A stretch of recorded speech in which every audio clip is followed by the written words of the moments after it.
acute generalized exanthematous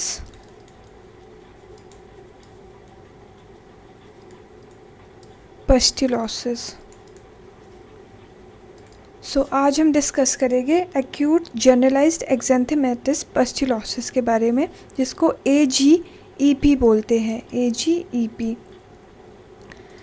इसमें हम सबसे पहले देखते हैं कि ये एक टाइप है severe cutaneous adverse drug reaction का। तो ये सीवियर का टाइप है और इसमें हम देखते हैं कि 90% जो केसेस देखने को मिलते हैं वो ड्रग रिलेटेड हमें देखने को मिलते हैं, और बाकी जो बच जाते हैं 10% वो अंडरलाइंग इन्फेक्शन की वजह से हो सकते हैं। तो अंडरलाइंग इन्फेक्शन की वजह से भी कुछ एक्यूट जनरलाइज्ड एक्जेंथेमेटिस पस्टुलोसिस देखने को मिलता है। इसमें हमें देखने को क्या मिलेगा, पस्ट्यूल्स देखने को मिलेंगे, और वो पस्ट्यूल्स स्टेराइल होते हैं, वो इन्फेक्शियस उसका ओरिजिन नहीं होता है। तो जैसे यहाँ पर देख लेते हैं, यहाँ पे 90% ड्रग रिलेटेड होता है, और वो होते क्यों है, इरिटेशन होती है स्किन को, इसीलिए वो हो जाते हैं। वैसे उसका कोई इन्फेक्शियस एटियोलॉजी नहीं होती है। अब इसका जो पैथोफिजियोलॉजी है वो उतना फुल्ली अंडरस्टूड नहीं है, it's pathophysiology is not clearly understood. और इसमें हम देखते हैं कि म्यूटेशंस होती है कई जीन्स में, ऐसा देखा गया है। IL36RN जीन की म्यूटेशन होती है, या CARD14 म्यूटेशन होती है, ठीक है। और इसमें हम क्या देखते हैं कि जो फिर भी पैथोफिजियोलॉजी अंडरस्टूड तो नहीं है, लेकिन इंटरल्यूकिन 8 है, वो क्या करता है, न्यूट्रोफिल अट्रैक्टिंग कीमोकाइंस को रिलीज़ करता है, और उसकी वजह से वहाँ पे हमें स्टेराइल पस्ट्यूल्स देखने को मिलते हैं। तो this is the reason we see sterile pustules. Then definition देख लेते हैं हम इसकी। तो डेफिनेशन में हम क्या देखते हैं, AGEP is an acute febrile pustular eruption that occurs 24 to 48 hours after initiation of implicated drug। तो इसमें हमें एक तो ये एक्यूट होता है, क्रॉनिक इसका कोई ऐसा नहीं रहता, एक्यूट रहता है ये। एंड पस्टुलर इरप्शंस हमें इसमें देखने को मिलती है, that occurs 24 to 48 hours after initiation of इम्प्लिकेटेड drug. जो भी हम ड्रग लेते हैं, जैसे मोस्टली एंटीबायोटिक्स रहते हैं या एंटीफंगल भी रह सकते हैं, अभी हम आगे देखेंगे कौन कौन से रहते हैं वो। तो इसका ड्यूरेशन क्या रहता है, लेस देन 4 डेज़ में ही ये हमें दिखाई देते हैं, मैक्सिमम 7 डेज़ हो सकता है, या मतलब जल्दी ही दिखाई देंगे 2 से 7 दिन के अंदर, या लेस देन 4 डेज़ के अंदर हम बोल सकते हैं। और इसका जो ये शॉर्ट ड्यूरेशन है, लेस देन 4 डेज़ या 24 आवर्स टू 48 आवर्स, ये शॉर्ट ड्यूरेशन में क्यों अपीयर होते हैं, it is because of prior sensitisation, क्योंकि पहले से ही सेंसिटाइज्ड हो जाता है वो इंडिविजुअल उस ड्रग के लिए, तो इसीलिए उसका ये शॉर्ट ड्यूरेशन देखने को मिलता है। इंक्लूडिंग कॉन्टैक्ट सेंसिटाइजेशन, अगर कॉन्टैक्ट भी होता है उस ड्रग से, ज़रूरी नहीं उसने वो चीज़ खाई है, अगर कॉन्टैक्ट भी होता है तब भी उसको सेंसिटाइजेशन हो सकती है। तो अब ये तो हमने देख लिया कि क्या होता है एक्यूट जनरलाइज्ड एक्जेंथेमेटिस पस्टुलोसिस। इससे पता ही चल रहा है हमें, नाम से ही वैसे पता चल रहा है, एक्यूट रहेगा, जनरलाइज रहेगा, यानी पूरी बॉडी इन्वॉल्व रहेगी। इसमें लोकलाइज्ड फॉर्म भी होती है, लेकिन वो रेयर होती है, मोस्टली इसमें जनरलाइज्ड फॉर्म देखने को मिलती है। एक्जेंथेमेटिस मीन्स एक्जेंथम क्या होता है, एक एनेंथम होता है, एक एक्जेंथम होता है। एक्जेंथम होता है जो क्यूटेनियसली हमें देखने को मिलता है, स्किन पे हमें देखने को मिलता है। एनेंथम हमें म्यूकस मेम्ब्रेन पे हमें देखने को मिलता है।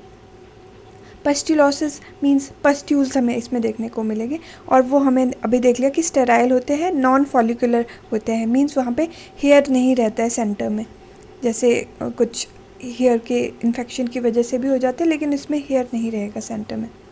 तो मॉर्फोलॉजी में अगर हम देखें तो न्यूमरस होते हैं वो पस्ट्यूल्स, बहुत ज़्यादा हमें देखने को मिलते हैं, स्मॉल रहते हैं वो, न्यूमरस रहते हैं, और मोनोमॉर्फस, तो मतलब मॉर्फोलॉजी वहाँ पे और चीज़ें नहीं देखने को मिलेगी, और जो लीजन्स होते हैं जैसे पेप्यूल्स और सारी चीज़ें, प्लाक्स एट्सेट्रा, मोनोमॉर्फिक देखने को मिलेगी, यानी पस्ट्यूल्स देखने को मिलेंगे।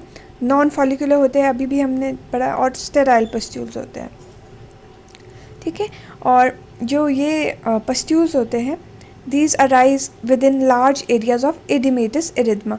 तो हमें इरिथमेटस सी स्किन दिखाई देगी और उस इडिमेटस भी होगी, वो इरिथमेटस भी होगी और उसके ऊपर हमें पस्ट्यूल्स दिखाई देंगे। एंड ये जो स्टेराइल पस्ट्यूल्स है ये हमें वहाँ पे देखने को मिलेगी। और वो रहते कहाँ हैं, साइट्स क्या रहती है इसकी, तो साइट्स इसमें हमें क्या देखने को मिलती है, मोस्टली हमें ये देखने को मिलते हैं ट्रंक में और इंटरट्रिजिनस रीजन्स पे, फेस पे भी देखने को मिल सकता है, ठीक है। और नॉन फ्लेक्सुरल साइट्स भी कभी इन्वॉल्व रह सकती है, ठीक है। तो इसमें हमें कहाँ पे ज़्यादा देखने को मिलते हैं, ट्रंक में जिसमें एब्डोमेन, ये चेस्ट, बैक ये होता है।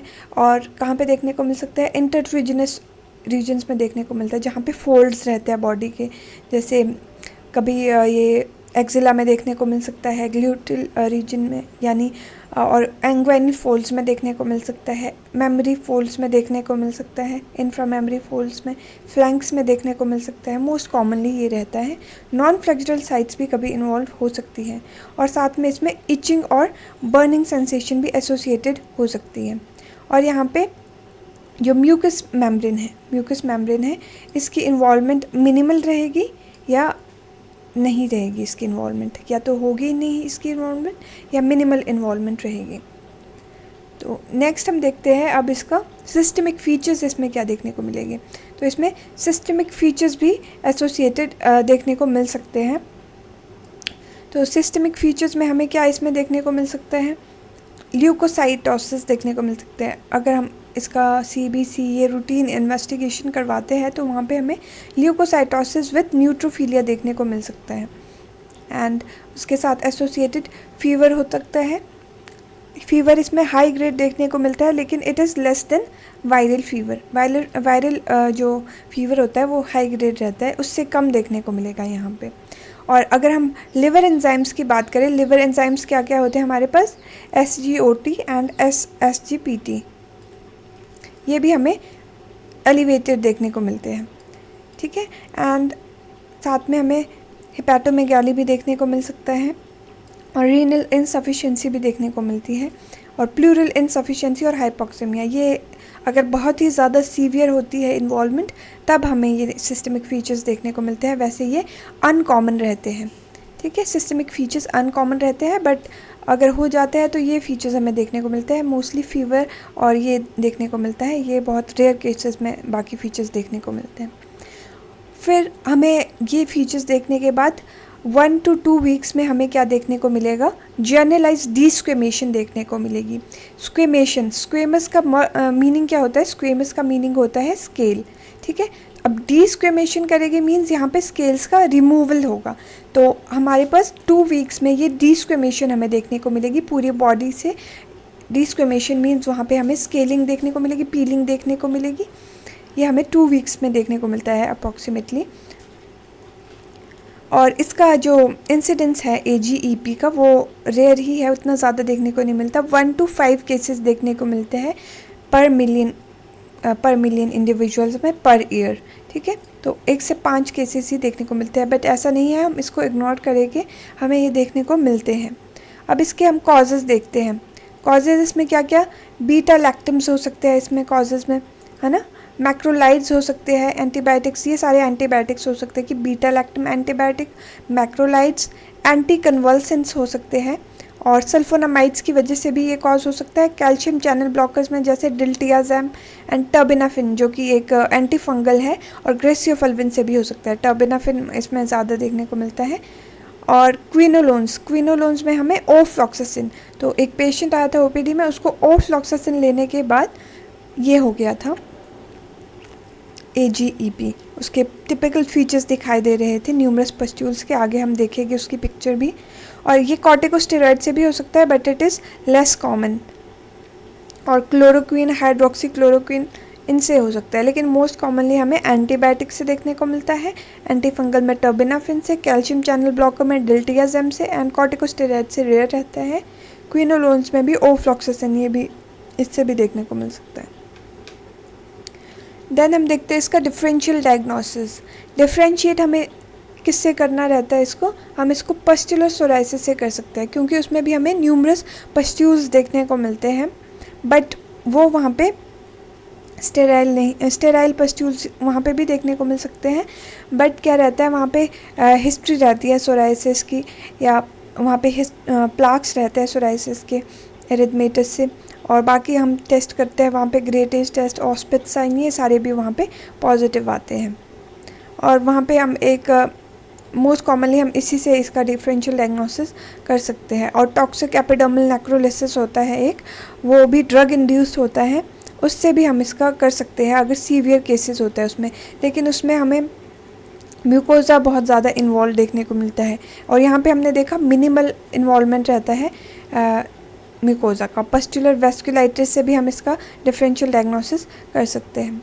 अगर हम हिस्टोपैथोलॉजी में देखें इसका, तो हिस्टोपैथोलॉजी में हमें क्या देखने को मिलता है, स्पॉन्जिफॉर्म सब कॉर्नियल और इंट्राएपिडर्मल पस्ट्यूल्स देखने को मिलते हैं। ठीक है, तो सब कॉर्नियल लेवल पे यानी स्ट्रेटम कॉर्नियम के नीचे, और या इंट्रा एपिडर्मल पस्ट्यूल्स वहाँ पे हमें देखने को मिलेंगे। वहाँ पे मार्क्ड एडीमा देखने को मिलेगा पेपिलरी डर्मिस का, एंड हमें कुछ वहाँ पे इनफिल्ट्रेट्स देखने को मिलते हैं पेरीवेस्कुलर, है ना, वेसल्स के अराउंड वहाँ पे इनफिल्ट्रेट्स देखने को मिलेगी, जिसकी वजह से वहाँ पे हमें इडिमेटस, थोड़ा सा इडिमेटस इरिथमेटस स्किन दिखाई देता है। न्यूट्रोफिल्स वहाँ पे दिखाई देते हैं, या एक्सोसाइटोसिस भी देखने को मिलती है कुछ इओसिनोफिल्स की। तो ये यहाँ पे हम जैसे पिक्चर देख रहे हैं ये वाली, तो यहाँ पे हमें बहुत न्यूमरस पस्ट्यूल्स दिखाई दे रहे हैं, ये स्टेराइल पस्ट्यूल्स है। और यहाँ पे इडिमेटस सा बैकग्राउंड है, यहाँ पे शीट्स ऑफ स्टेराइल पस्ट्यूल्स हमें दिखाई दे रहे हैं, है ना। और ये नॉन फॉलिकुलर पस्ट्यूल्स है, नॉन फॉलिकुलर पस्ट्यूल्स है on the arm of a patient who developed AGEP 3 days after dose of amoxicillin. ठीक है, एमोक्सिसिलिन इसने ले ली और 3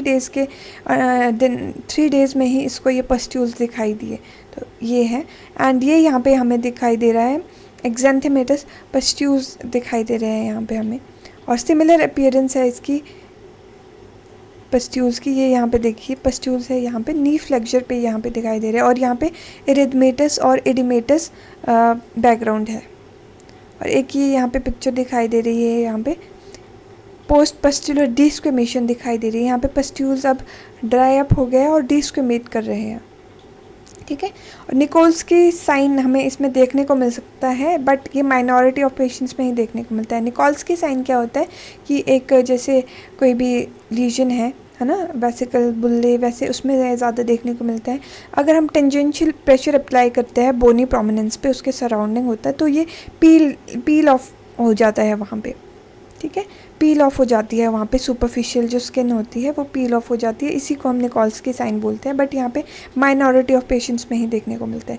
तो ये भी यहाँ पे देख ली बहुत सारे पस्ट्यूल्स देखने को मिल रहे हैं। और ये यहाँ पे देखो निकोल्स की साइन यहाँ पे देखने को मिल सकता है। यहाँ पे अगर हम इसको प्रेस करेंगे साइड में यहाँ पे कहीं, तो ये यहाँ पे शीट सी हमें दिखाई देगी, डिस्क्रिमेशन सी देखने को मिलेगी, पीलिंग देखने को मिलेगी।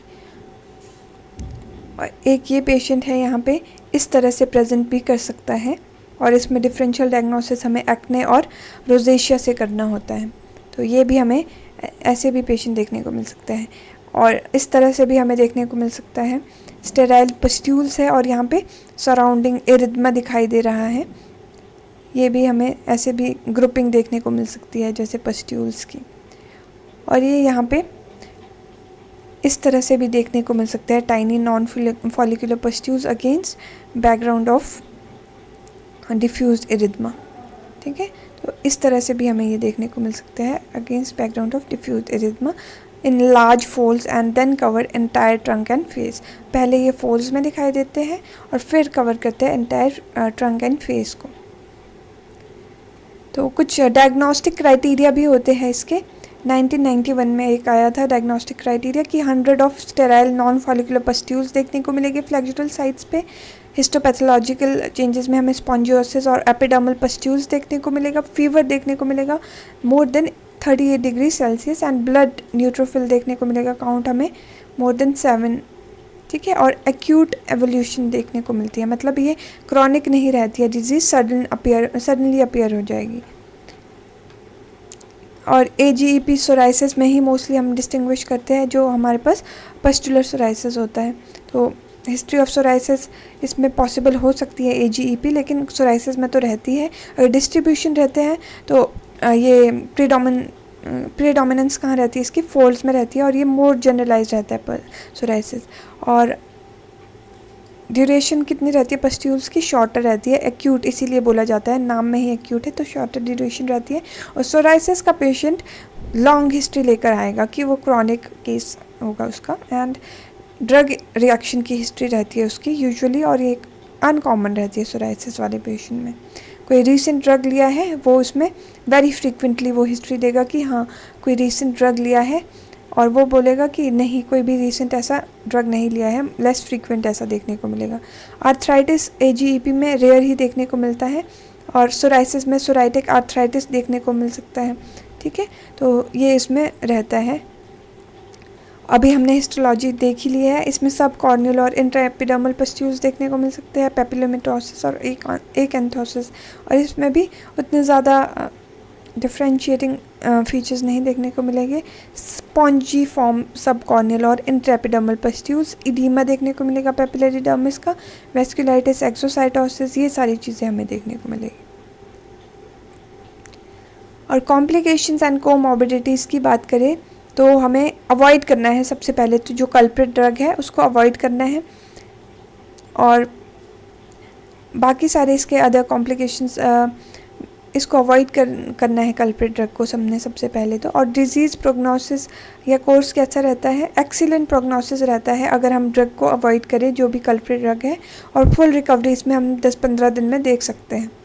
इन्वेस्टिगेशंस के लिए हम इसमें स्किन बायोप्सी कर सकते हैं, इसको हम जो पस्टुलर सोराइसिस है उससे डिस्टिंग्विश करने के लिए हम इसमें कर सकते हैं स्किन बायोप्सी।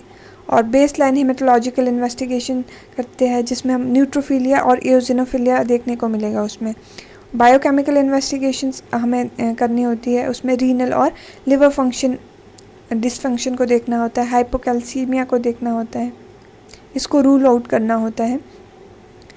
और एक्यूट फेज रिएक्टेंट, ठीक है, तो CRP हम इसमें ये एक्यूट अगर कोई इन्फ्लेमेटरी प्रोसेस है तो उसको ये इंडिकेट करता है, एंड ये डिस्टिंग्विश करेगा इन्फेक्शन को सिस्टमिक इन्वॉल्वमेंट से AGEP की।